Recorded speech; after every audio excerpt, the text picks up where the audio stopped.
என்கிட்ட அடிக்கடி வரக்கூடிய கேள்விகளில் ஒன்று, தத்துவம் நீங்கள் பேசுகிறீங்க, அதிகமும் சம்ஸ்கிருத தத்துவங்களை தான் பேசுகிறீங்க, ஏன் தமிழில் தத்துவம் இல்லையா? தமிழனுக்கு தத்துவம் தெரியாதா? உலகத்திற்கே கற்றுக் கொடுத்தவன் தமிழன், அவனுக்கு ஏன் தத்துவம் தெரியாதா? உலக மொழிகளிலே தாய்மொழி தமிழ் தான், அதில் தத்துவம் இல்லையா? இந்த மாதிரி பொதுவாக நான் இந்த மாதிரியான மனநிலைகளுக்கு எதிரானவன். ஒரு வட இந்தியன் என்கிட்ட வந்து உலகத்திலே தாய்மொழி சம்ஸ்கிருதம், சம்ஸ்கிருதம் தான் இந்தியாவுக்கே தாய்மொழின்னு சொன்னாங்கன்னாலும் அதே எதிர்ப்பு தான் எனக்கு வரும். இந்த வகையான பெருமிதங்கள் எல்லாமே அறிவார்ந்த பயிற்சி அற்ற அரசியல் பிரச்சாரகர்களாலும் உள்நோக்கம் கொண்ட பண்பாட்டு ஆய்வாளர்களாலும் சொல்லப்படக்கூடியவை. தாழ்வுணர்ச்சி காரணமாக இப்படி யாராவது சொன்னோன்னு ஆஹாஹா அப்படின்னு புல்லரிக்கிறாங்க. அது வடக்க எல்லாமே சம்ஸ்கிருதம் சொன்னான்னு புல்லரிக்கக்கூடிய ஒரு 10-15 கோடி பேர் இருக்காங்க.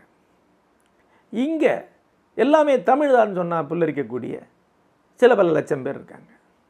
இது அறிவுத்தளத்திற்கு எதிரான ஒரு மனநிலை. அப்படி உலகத்தில் எந்த மொழியும் முதன்மை மொழி கிடையாது, எந்த மொழியும் அடிப்படை மொழி கிடையாது, எந்த பண்பாடும் அடிப்படை பண்பாடு கிடையாது. உலகம் என்பது பிரம்மாண்டமானது. வெவ்வேறு பண்பாடுகள், வெவ்வேறு மொழிகள், வெவ்வேறு சிந்தனைகள் உருவாகி அவை ஒன்றோடு ஒன்று கலந்து உரையாடி முயங்கி உருவானது உலக பண்பாடு. அதில் எல்லாத்துக்கும் கொடை இருக்குது, எல்லாமே முக்கியமானது தான். சிலது பண்பாட்டில் நெடுங்காலம் நீண்ட கொடை இருக்கும், சிலது சிறிது கொடை இருக்கும், சிலது மிகப்பெரிய எண்ணிக்கை பலம் இருக்கனால பெரிய பண்பாட்டு கொடை இருக்கும், சிலது குறிப்பிட்ட காலத்தில் தீவிரமான பண்பாட்டு கொடை இருக்கும், எகிப்து மாதிரி. பின்னாடி அந்த பண்பாட்டு கொடை இல்லாமல் ஆகிருக்கும். சில நீண்ட காலம் அந்த கொடை நடந்திருக்கும். ஆகவே அதனுடைய பங்களிப்பு மிக அதிகமாக இருக்கும். அதில் பெருமிதப்படுவதற்கு அல்லது இன்னொரு இழிவாக கருதுவதற்கு எதுவுமே இல்லை. அடிப்படை தத்துவ பயிற்சி கொண்ட ஒருவன் ஒரு போதும் இன்னொரு சிந்தனையை இழிவாகவோ சிறிதாகவோ நினைக்க மாட்டான். அப்போ இந்த கேள்விக்கு வருகிறேன். முதல் விஷயம், இந்த தமிழில் தான் எல்லாம் இருக்குங்கிறது இருக்குல்ல, இது இன்றைக்கு ஒரு பெரு பிரச்சாரக படையே இருக்குது. அவங்கள யாரை பற்றி எந்த அடிப்படை மரியாதை எனக்கு கிடையாது. அதனால் அவங்கள பற்றி ஒரு வார்த்தை கூட பதில் சொல்கிறது கிடையாது. தற்குறிகள் என்று தான் அவங்கள பற்றி என்னுடைய கருத்து. எல்லாமே தமிழ் தான், தமிழில் தான் எல்லாமே போச்சு. ஏதாவது ஒரு 4-5 வரி எப்படி இங்கே ஏதாவது ஒன்று சொல்லி புதுசாக கிளப்பி விட்டுருப்பாங்க. அதை ஏற்று சொல்லக்கூடிய தாழ்வுணர்ச்சி கொண்ட ஒரு கும்பல் இருக்குது. அவர்கள்கிட்ட எனக்கு பேசுகிற கொண்டு இல்லை. ஒரு காலத்துலேயே அவங்கள கன்வின்ஸ் பண்ணி என்னுடைய கருத்தை இதை கொண்டு வரவே முடியாது. நான் கொஞ்சமாவது புத்தக படிப்புக்கு என்றைக்காவது வர முடியுங்கிறவளை பற்றி மட்டும்தான் என்னால் கருத்தில் கொள்ள முடியும். அவங்கள்ட்ட மட்டும் தான் பேச முடியும். இதை தான் நான் வட இந்தியர்கிட்ட சொல்லுவேன். அங்கே ராம் கட்டிக்கிட்டு சம்ஸ்கிருதம் தான் எல்லாம் சொல்லிக்கிட்டு உலகம் முழுக்க போயிட்டு இருக்கக்கூடியவங்களாம் இருக்காங்க. அவங்கள பல பேர்கிட்ட 10 நிமிஷத்துக்கு மேலே இவ யாருன்னு தெரியும். அதுக்கப்புறம் ஓகே நீங்கள் சொல்ல தான் கரெக்டாக அப்படின்னு சொல்லி அதுக்கு மேலே விவாதிக்கவே முடியாது. இப்போது கொஞ்சம் அறிவார்ந்தவர்களுக்காக சில விஷயங்களை சொல்ல விரும்புகிறேன். ஒன்று, தொடர்பு மொழி என்பொரு கருத்து உண்டு. அதாவது ஒரு குறிப்பிட்ட காலகட்டத்தில் ஒரு மொழி பல்வேறு பண்பாடுகளுக்கு நடுவேயான தொடர்பு மொழியாக தானாகவே உருவாகி வரும். இப்போ அண்மை காலத்தில் அப்படி ஒரு மொழி உருவாகி வந்துட்டுருக்கு, பல பேருக்கு தெரியாது.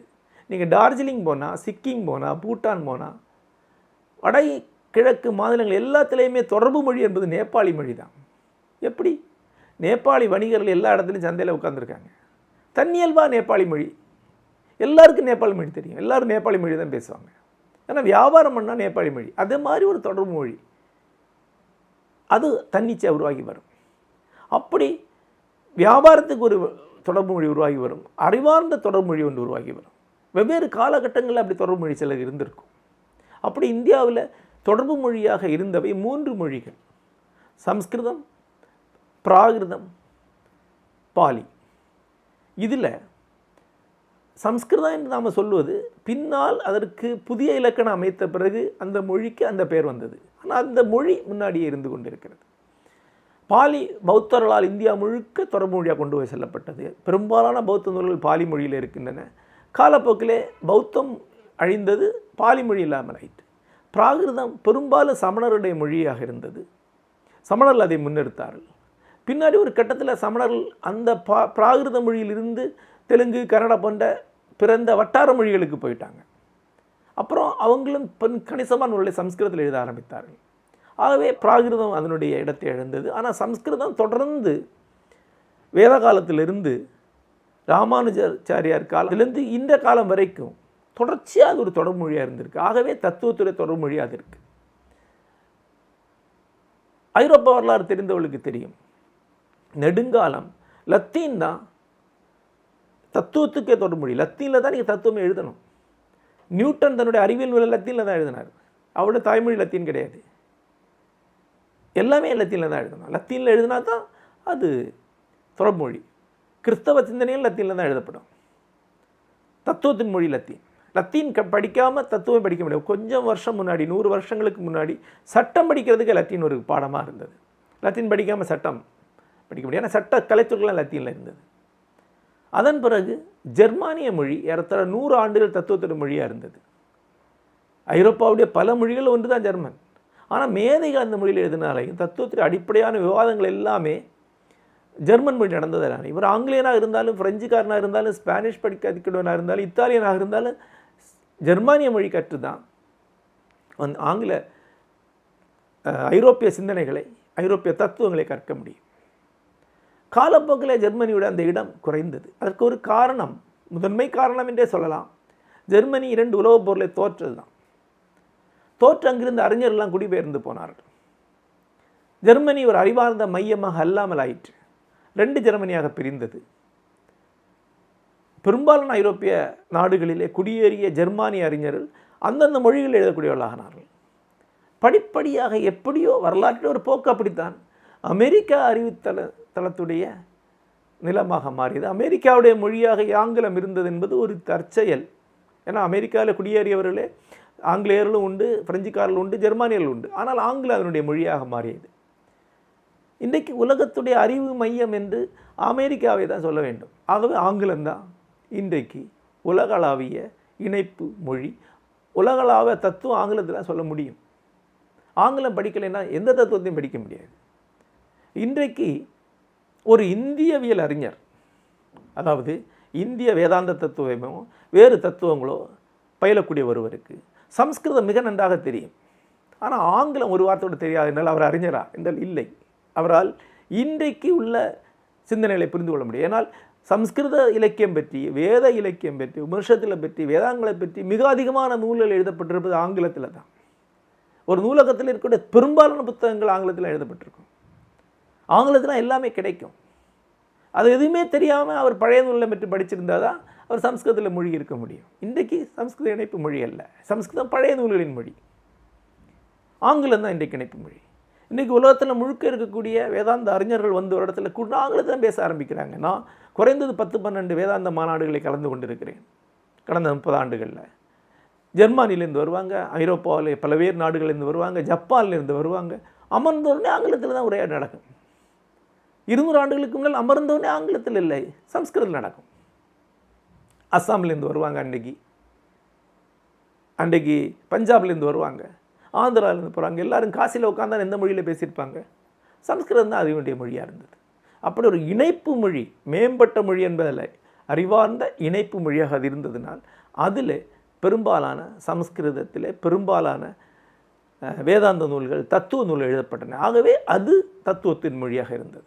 குறைந்தது பாதராயணருடைய காலம் முதல், அதாவது பொது யுகத்திற்கு முன்னால் 4ஆம் நூற்றாண்டில் இருந்து கிட்டத்தட்ட ராமானுஜருடைய காலம் வரைக்கும், கிட்டத்தட்ட 14ஆம் நூற்றாண்டு வரைக்கும் 2000 ஆண்டுகள் அது இந்திய சிந்தனைகளுடைய முக்கியமான இணைப்பு மொழியாக இருந்திருக்கிறதுனால அவ்வளவு நூல்கள் அதில் இருக்குது. ஆகவே அந்த நூல்களை பற்றி பேசும்போது சமஸ்கிருதத்தை பேசுகிறோம். அது எந்த வகையிலும் உயர்ந்ததும் கிடையாது, புனிதமும் கிடையாது, எந்த வகையிலையும் அது ஒரு ஒரு அபாரமான தெய்வ மொழியும் கிடையாது. அது இணைப்பு மொழி. இன்றைக்குள்ள இணைப்பு மொழி ஆங்கிலம்தான். இதுதான் வேறுபாடு. தமிழ் அப்படி ஒரு இணைப்பு மொழியாக இருந்தது கிடையாது. தமிழகத்துக்குள்ளே தான் அது பேசப்பட்டிருக்கு. நாம் போன இடங்களில் கூட தமிழ் பரவினதில்லை. நாம் கடார முதல் நாடுகளில் வணிகம் செய்திருக்கிறோம். ஆனால் அங்கே எதுவுமே தமிழர்களுடைய மொழி கொடைகள் அங்கே இல்லை. வேறு எந்த மொழியிலும் தமிழனை பற்றி நூல் எழுதப்பட்டதில்லை. வேறு எங்குமே தமிழ் பேச்சு மொழியாகவோ அறிவார்ந்த ஊடக மொழியாக இருந்ததில்லை. நமக்குள்ள எவ்வளோ மொழியாக இருந்திருக்கு. ஆக நமக்கு தேவையான தத்துவத்தை இங்கே அதில் பேசியிருக்கிறோம். ஆகவே தான் தமிழ் தத்துவம் என்று நாம் எதை சொல்கிறோமோ அது மட்டும்தான் தமிழில் இருக்குது. தமிழுக்கு வந்து சேர்ந்த தத்துவங்களுடைய ஒரு வடிவம் தமிழில் இருக்குது. தமிழ் தத்துவத்தின் மொழியில். அப்படின்னா சம்ஸ்கிருதத்தில் இருக்கக்கூடியது எல்லாமே வேறு யாரோ எழுதினதா? இல்லை. அன்றைக்கு குமரி மாவட்டத்தை சேர்ந்த ஒரு தத்துவ அறிஞர் ஒரு விஷயத்தை எழுதினார், அவர் சம்ஸ்கிருதம் எழுதுவார். கேரளத்தை சேர்ந்த பேரறிஞர்கள்லாம் சம்ஸ்கிருதத்தில் எழுதியிருக்கிறாங்க. நாராயணகுருவுடைய முதன்மை நூல் சம்ஸ்கிருதத்தில் எழுதப்பட்டிருக்கின்றன. தமிழகத்தை சேர்ந்த அப்பைய தீட்சிதர் வேதாந்த மரபுடைய கடைசி கொழுந்து என்று சொல்லப்படக்கூடியவர், தஞ்சாவூரை சேர்ந்தவர். அவர் முக்கியமான தன்னுடைய வேதாந்த ஆய்வு நூலை சம்ஸ்கிருதத்தில் எழுதியிருக்கிறார். கலைக்களஞ்சியத்தன்மை கொண்ட நூலில் அப்பைய தீட்சிதர் எழுதியிருக்கிறார். நீங்கள் கொஞ்சம் முன்னாடி போனோம்னா தமிழகத்தில் வெவ்வேறு அறிஞர்கள் காஞ்சிபுரத்தை மையமாக்கி வாழ்ந்திருக்கிறார்கள். அவரெல்லாம் சம்ஸ்கிருத நூல் எழுதியிருக்கிறாங்க. ராமானுஜருடைய நூல்கள் சம்ஸ்கிருதத்தில் எழுதப்பட்டிருக்கின்றன. அதனுடைய உரைகள் பல விஷயங்கள் சம்ஸ்கிருதத்தில் எழுதப்பட்டிருக்கின்றன. அதுக்கு முன்னாடி பௌத்த அறிஞர்கள் இங்கே வாழ்ந்திருக்கிறார்கள். அவ்வளோ புத்தகங்கள் இங்கிருந்து அங்கே தான் போகிறது. அப்போது சம்ஸ்கிருதம் என்பது ஒரு ஊடகம். அது வட மொழி கிடையாது. அதில் எழுதியவெல்லாம் வடவர்களும் கிடையாது. சம்ஸ்கிருதத்தில் இருக்கக்கூடிய மூல நூல்களில் வட இந்தியாவில் வாழ்ந்தவர்கள் எத்தனை பேர் எழுதியிருப்பான்னு பார்த்தா ரொம்ப கம்மி தான் எழுதியிருக்கிறாங்க. எல்லாரும் சேர்ந்து தான் எழுதுனாங்க. ஆங்கிலத்தில் எழுதுகிறவங்க வெள்ளக்காரன் என்று சொல்ல முடியுமா? என்னுடைய புத்தகங்கள் கூட தான் ஆங்கிலத்தில் நிறைய இன்றைக்கு போய் கொண்டிருக்கின்றன.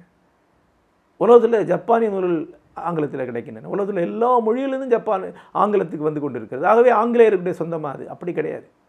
ஆகவே சம்ஸ்கிருத தத்துவங்களை பற்றி நாம் இங்கே பேசவில்லை. இந்திய துணைக்கண்டத்திலே உருவான தத்துவங்கள் சம்ஸ்கிருதம் வழியாக ஒரு அறிவுத்துறையாக தொகுக்கப்பட்டன, ஒன்றோடு உரையாடி கொண்டிருந்தன. அந்த உரையாடலை பற்றி பேசிக்கொண்டிருக்கிறோம். ஆகவே சம்ஸ்கிருதத்தை பற்றி பேசுகிறோம். இந்த நூல் சம்ஸ்கிருதத்தில் எழுதப்பட்டதனால் கலைச்சொற்கள் சம்ஸ்கிருதத்தில் இருக்கின்றன. இன்றைக்கு கூட பாருங்கள், சட்டத்தில் பெரும்பாலான கலைச்சொற்கள் லத்தீனில் தானே இருக்குது. பிரைமா ஃபேசியா எவிடன்ஸ்ன்னு சொல்கிறீங்கல்ல, அது எங்கிருந்து வருது? ஏன்னா சட்டம் லத்தீன்லேருந்து வந்திருக்கு. ஆகவே கலைச்சொற்கள் அங்கே தான் இருக்கும். இன்றைக்கி கிறிஸ்தவ வழிபாட்டில் பல வார்த்தைகள் லத்தீன்லேருந்து வந்தவை. ஏனென்றால் அது அங்கிருந்து தொடங்கியிருக்கு. கலைச்சொற்கள் அப்படி தான் இருக்கும். பயாலஜி படிக்கிறவங்க, பாட்டனி படிக்கிறவங்களுக்கு தெரியும், பெரும்பாலான கலைச்சொற்கள் லத்தீன் பேஸ்டு, லத்தீன் தன்மையோடு தான் இருக்கும். லத்தீனில் அந்த பேரை எடுத்திருப்பாங்க. ஏன்னா அது அவங்களுடைய ஒரு அறிவார்ந்த மொழியாக நெடுங்காலம் இருந்திருக்கு. ஆக அது அப்படி தான் இருக்கும். அதே போல தான் இன்று தத்துவத்துடைய கலைச்சொற்கள் சம்ஸ்கிருதத்தில் இருக்குது. அதுவும் சம்ஸ்கிருதம் உயர்ந்த மொழியாக இருந்தது அல்ல, அது நெடுங்காலம் தொடர்பு மொழியாக இருந்ததுனால தான். ஆகவே ஒருவன் சம்ஸ்கிருதம் இதனால் உயர்ந்தது, எல்லாமே சம்ஸ்கிருதத்திலிருந்து சென்றிருக்கிறது, சம்ஸ்கிருதத்தில் சிந்தனைகள் இருக்குன்னு சொன்னால் அவன் அறிவிலி. எல்லாமே சம்ஸ்கிருதமா, அது வேண்டாம் நமக்கு, நான் தமிழில் உள்ளதை பற்றி மட்டும் பேசினா அவன் இன்னொரு அறிவிலி. இப்போ ஒருவன் எல்லாமே ஆங்கிலத்தில் இருக்குது, ஆங்கில கலைச்சொற்கள் எனக்கு தேவையில்லைன்னு சொன்னான்னா அவனுக்கு ஒன்றும் தெரிய போகிறதில்ல, நடைமுறை வாழ்க்கையே தெரிய போகிறதில்ல, ஒரு செல்ஃபோனை பற்றி அவனால் பயன்படுத்த முடியாது. அதே போலத்தான் இதுவும் சம்ஸ்கிருதம் ஒரு இணைப்பு மொழியாக இருந்ததினால், இந்தியாவுடைய அறிவியக்கத்துடைய மொழியாக நெடுங்காலமாக இருந்ததினால், இந்தியாவுடைய எல்லா பகுதியினுடைய பண்பாடுகளும் சம்ஸ்கிருதம் வழியாக ஒன்று கொண்டு உரையாடி ஒரு கலாச்சார மண்டலத்தை உருவாக்கி இருக்கிறதுனால் இன்றைக்கு நமது பேச்சில் அதிகமான சம்ஸ்கிருத வார்த்தைகளும் சம்ஸ்கிருதத்தில் இருக்கக்கூடிய நூல்களும் சம்ஸ்கிருதத்தில் எழுதிய ஆசிரியர்களும் பேசுபொருட்களாக இருக்கிறார்கள். அது சார்ந்து எந்த மேட்டிமைக்கும் இடமில்லை, எந்த தாழ்வுணர்ச்சிக்கும் இடமில்லை.